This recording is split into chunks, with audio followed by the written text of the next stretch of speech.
All right, good afternoon, everyone who has joined. Welcome to the March 1st webcast for Liberty Technology Advisors. March 1st already, hard to believe, but I wanted to get started today on talking about defining the modern ERP. For those who have joined in the past, we are on a new platform today, testing out Zoom for this webcast. So you'll see in the upper corner, if you have questions, there's a Q&A button.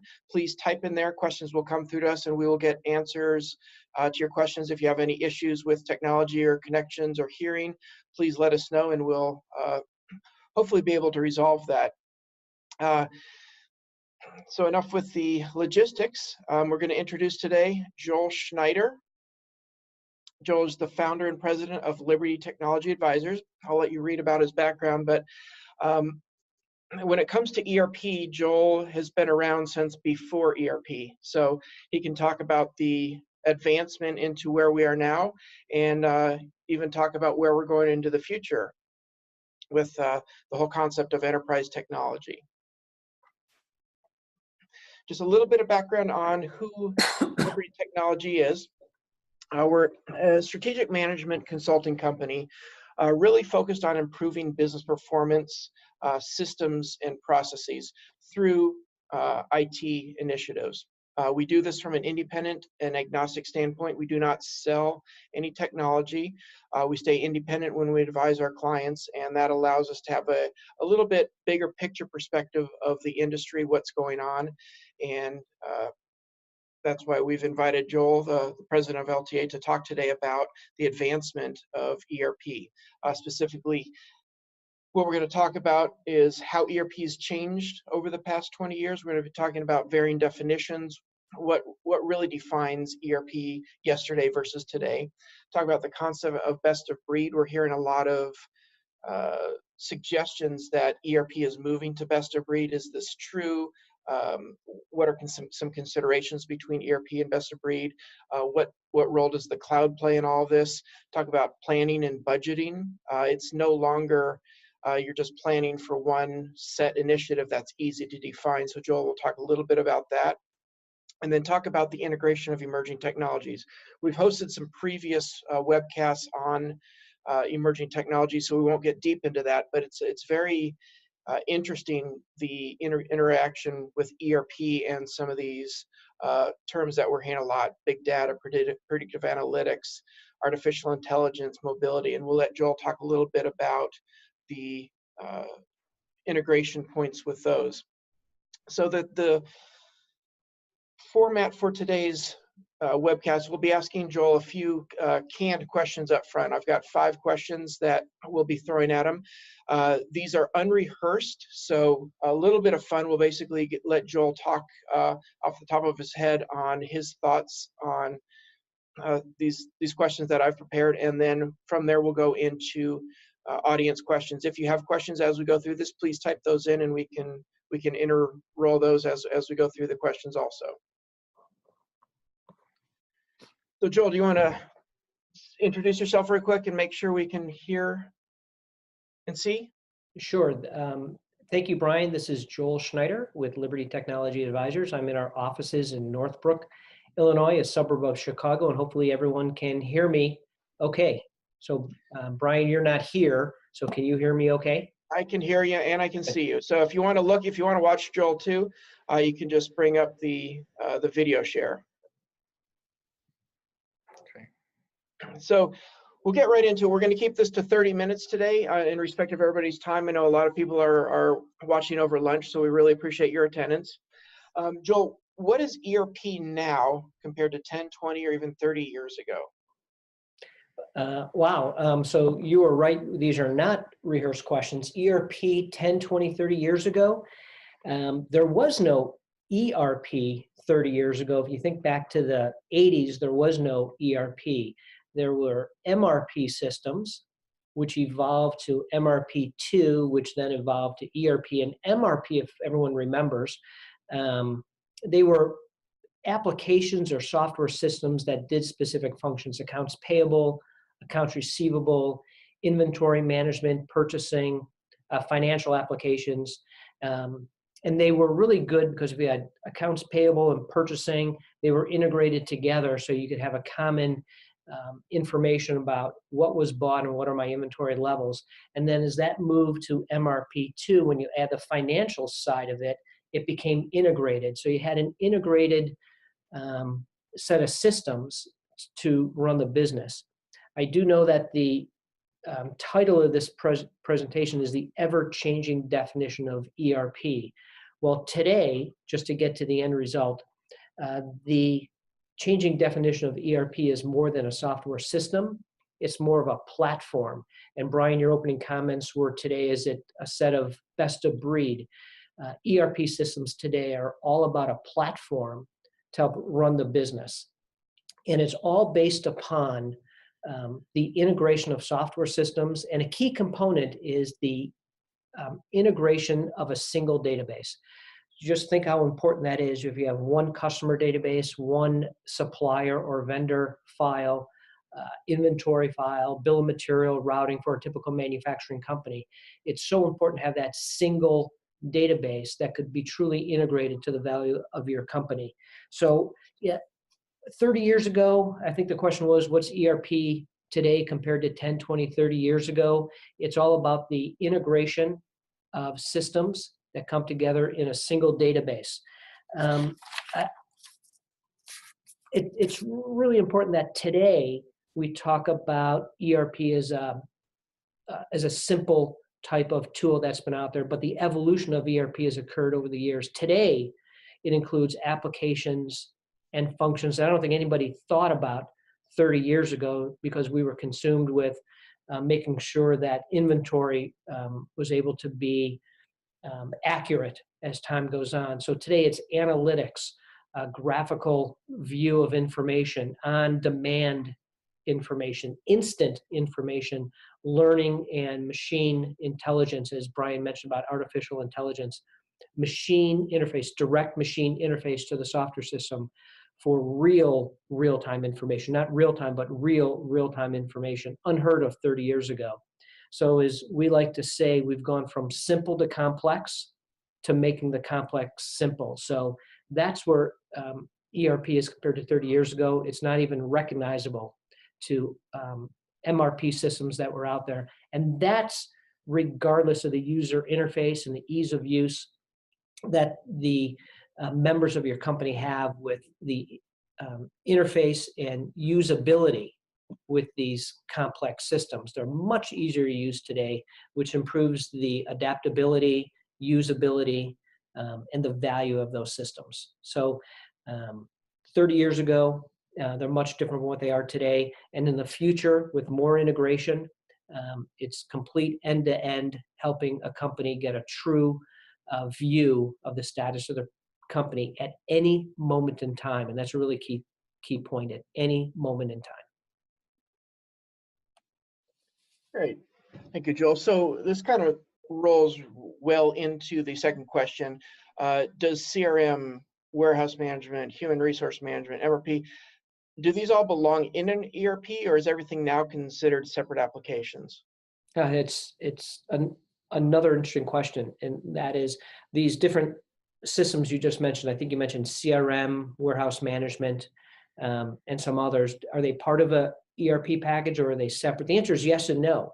It all depends how you view at it. And remember that the word ERP is not just an acronym for enterprise resource planning, but it's also an overused word in today's marketplace because everyone calls their systems an ERP system.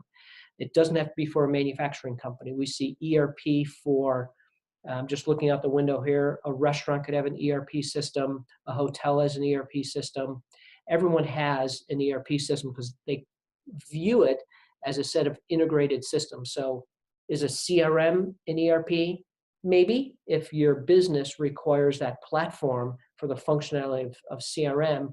But then again, if we could integrate it to that platform from those earlier comments I made, that ERP is about a platform today. 30 years ago, it wasn't. Today it is. You can then integrate warehouse management, CRM, other applications, human resource management systems. Everything, excuse me, can come into the generic word of ERP. So it's one system, yet you could view it as two systems. It's all about how you brand, or an ERP system is branded. But it's all today, it's ERP to me is synonymous with a set of integrated applications. I know it gets confusing. I know everyone views ERP just in manufacturing, but it's not. It's CRM, warehouse management, EDI, all the integrated applications all come together. So regardless of when you hear the word ERP or the letters ERP, we strongly recommend you follow up with some questions with your supplier to make sure that that solution is based upon a purpose to improve your business operations. Don't get it for the technology's sake. You need it to improve your business operations. Great. So we're also hearing a phrase called digital transformation. It's seen everywhere. Is this the same as ERP, or what is the relationship with digital transformation and ERP? So you're asking some good questions today. So that is the biggest word that's bandied about. It used to be ERP, and now it's all about digital transformation. What does digital transformation really mean? I like to go back in history, just like we did with the definition of ERP. If you remember, technology back then was all about basic software helping you do a function. And if anybody's on the phone that were involved with MRP or ERP systems, the word paperless office comes to mind. Digital transformation is not paperless office, but if we all remember, the paperless office was digital transformation back in the 80s and 90s. I bet we all wish we bought stock in paper companies and toner companies when we were going to go to the paperless office. Today, generally, ERP systems is that foundation or that platform for digital transformation. We've gone from paper to entering information to a system as opposed to paper, to now the data and the source of that information is being entered and transmitted from one system to another system without any intervention. And it's the processing of that information without intervention from system to system, customer to supplier, supplier to customer, all the way through that supply chain without intervention. Now it's true digital transformation because you're taking a lot of the elements out of your business processes. And when you combine improving your business processes with digital transformation, you truly get revolutionary improvements to how you do business. There's a definition of digital transformation from that I read the other day, that it's the profound transformation of true business and organizational activities, which is your processes, competencies, models to fully leverage changes and opportunities for your business in a very strategic way. So just think back to the paperless office, and now we've gone truly paperless because we're not entering the information by ourselves. It's machine to machine, computer to computer, from computers that are not part of your organization. You're getting supply, demand, orders, purchase orders, advanced shipment notifications, machine to machine. And now you've truly revolutionized the way you do business. Even for both B2B and B2C, we've gone through that digital transformation. It's all about the integration of not just applications or modules or even systems at your company, but networks of systems interconnected across various organizations. Let me just throw one thing out.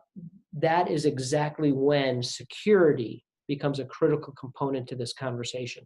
We're not talking about digital security or cybersecurity at this webinar, but when you talk about the integration of systems outside of your enterprise, that's when you have to remember security. So just keep that thought in your back of your mind, that digital transformation is real. It makes profound impacts upon your organization, can truly revolutionize how you do business, but keep in the back of your mind, don't forget about security. Okay, that was a long answer to what I thought.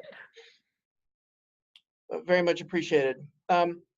So talking about this advancement of ERP, what it's become, how does budgeting and costing for these initiatives, how's that changed over the years? And how, again, talking about the best of breed versus single solution ERP, what are we looking at when you're trying to plan and budget for an ERP initiative? So budgeting is very important. We're big believers in detailed, accurate, realistic budgets. But back in the MRP, MRP2, and even traditional ERP systems, it was all about some major categories. There were about 4 major categories. There was the software, there was hardware. Obviously, today's a different story with hardware because of the cloud. The cost of implementation, and then internal costs. It could be cost of conversion using internal manpower and things like that. So there was just major buckets of cost. Today, as we move forward, whether it's best of breed, using digital transformation and integration of systems, you still need to do that. You still need to remember that software is a major component, but really the cost is not hardware anymore. It's the cost of both implementation and how to adapt that technology to your business. So we look at all the multiple integration costs and integration points, what's being implemented, the sharing of data, and business process reengineering and change management, which are costs that were embedded in some previous systems, but now we break those out because of the importance of business process reengineering and change management that must be incorporated in the overall implementation costs. And that's because ERP projects are truly transformational in nature. It's your opportunity to improve your business and how you do business, and to reduce costs and to improve customer service at the same time. So before budgeting for a new ERP system, think about the global IT roadmap and all the things you're trying to accomplish, and take into consideration people, process, change, technology, and get a true picture of your implementation costs, because it's going to far outpace the actual software cost itself. The cost of an implementation, whether it's best of breed or not, all has to do with the integration and the cost of implementation. And I know that's another long answer to a short question, but when it comes to best of breed, the other part is the integration.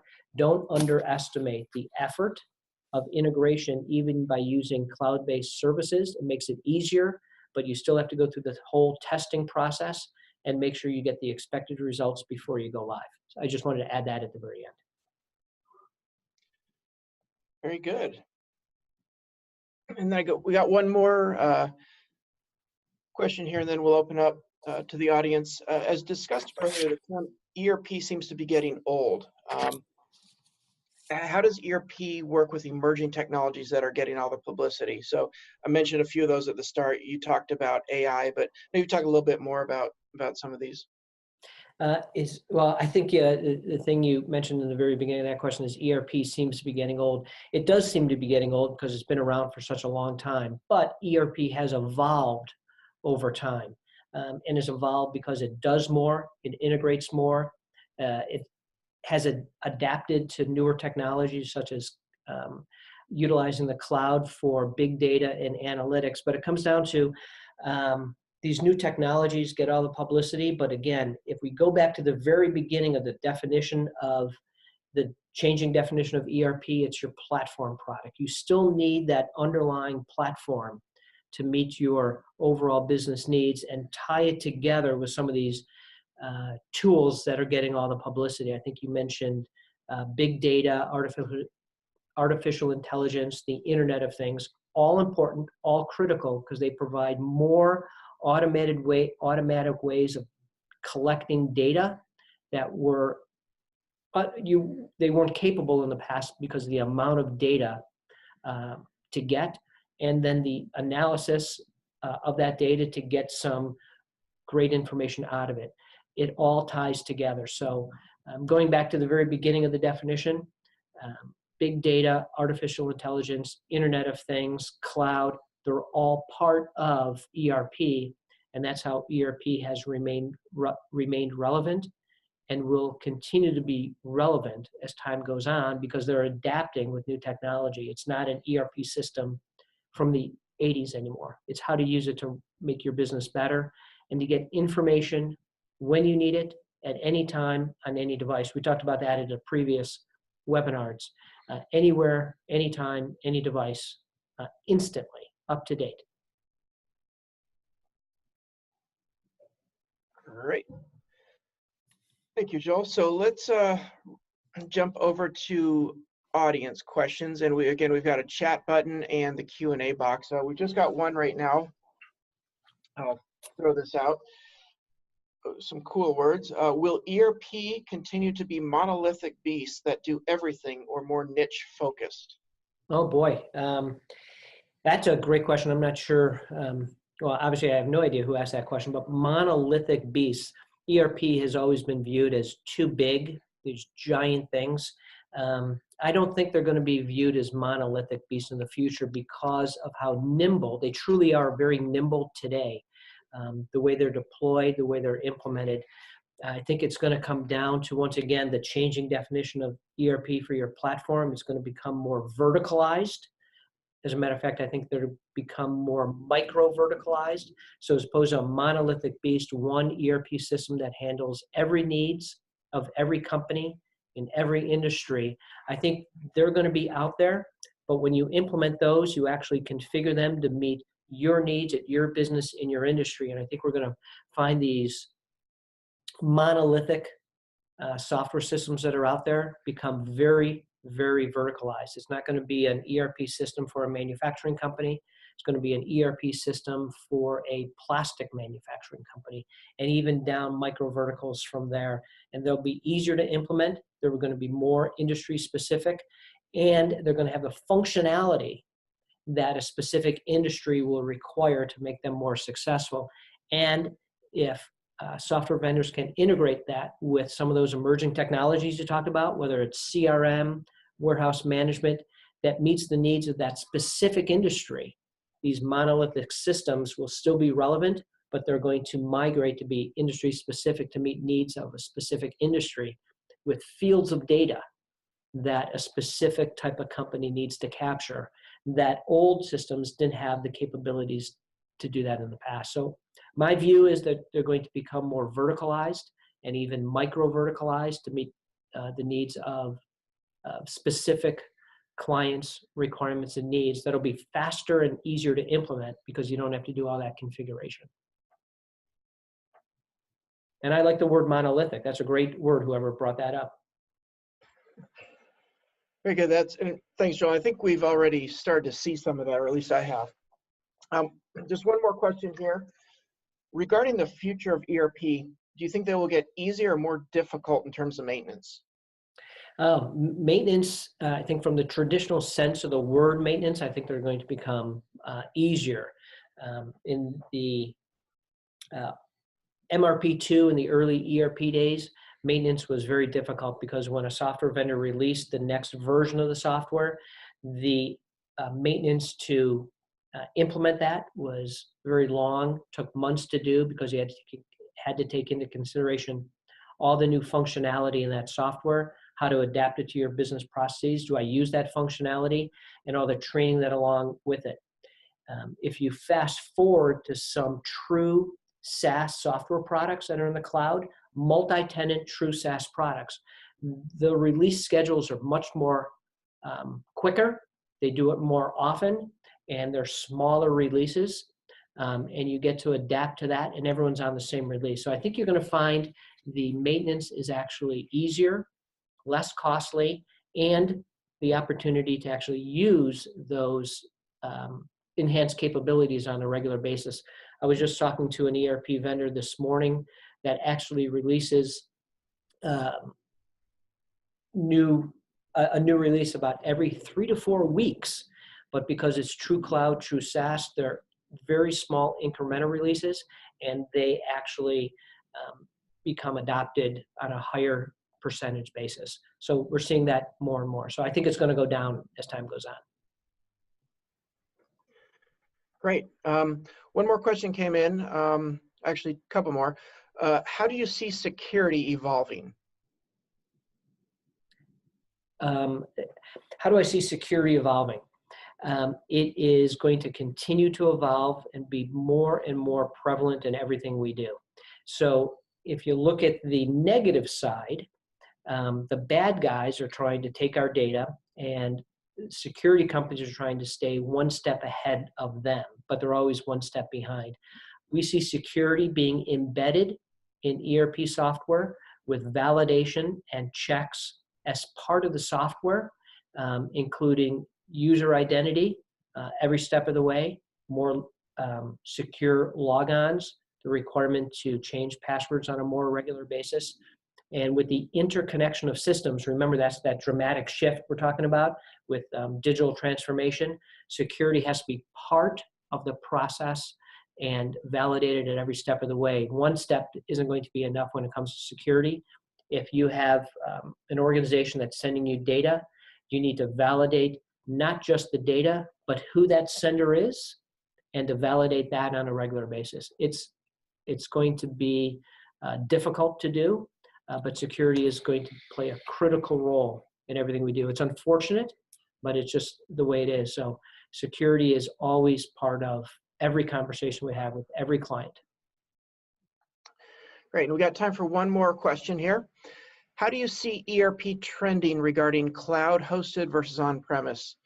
In my view, ERP often can be burdensome and complex for organizations to maintain, upgrade, etc.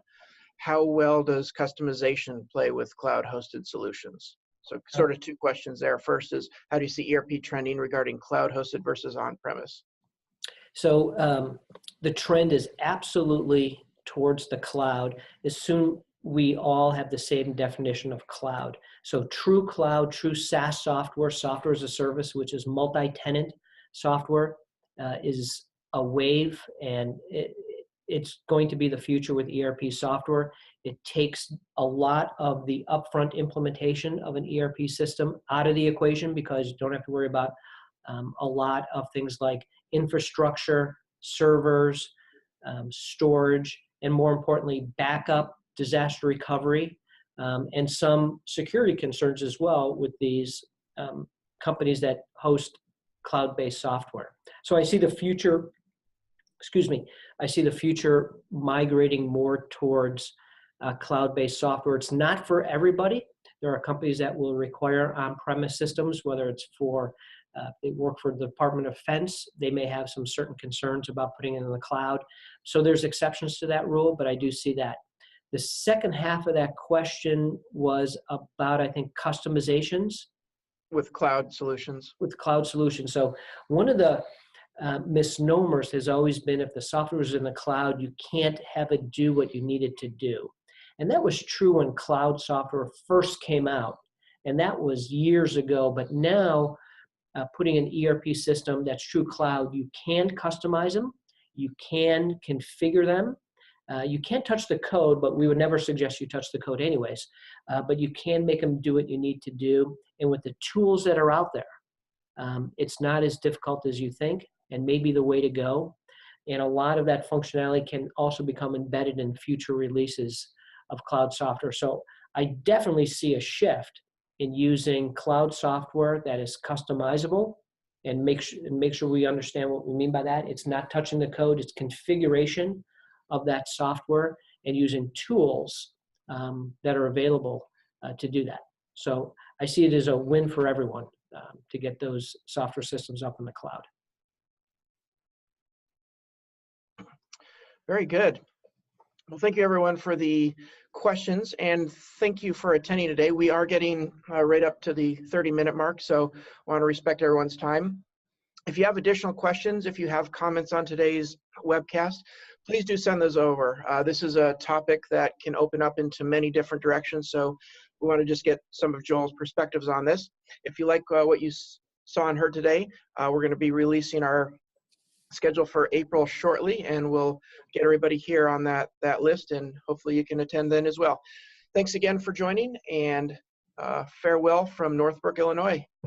Thanks. Bye-bye.